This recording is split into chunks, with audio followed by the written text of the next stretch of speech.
बुलेटिनच्या सुरुवातीला पावसासंदर्भात बातमी आहे। दिल्लीला मुसळधार पावसाने झोडपलाय। दिल्ली कॅन्ट परिसरात एक बस आणि कार पाण्यात बुडाल्याची घटना घडली आहे।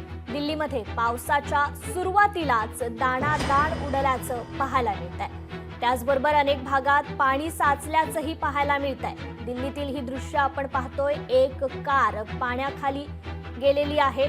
दिल्लीमध्ये पावसाने जोरदार हजेरी लावली आहे। एक कार आणि बस अक्षरशः पाण्याखाली गेलेली आहे। दिल्लीतील अनेक भागात हे पाणी साचल्याचं पाहायला मिळतंय।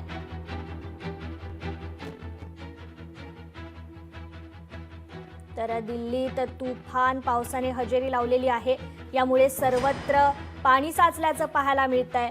अनेक भागात हे पाणी साचलेलं आहे। पावसाच्या सुरुवातीलाच दिल्लीमध्ये दाणादाण उडाल्याचं पाहायला मिळतंय। एक कार आणि एक बस पाण्यात बुडाल्याचं चित्र हे आपण पाहतोय।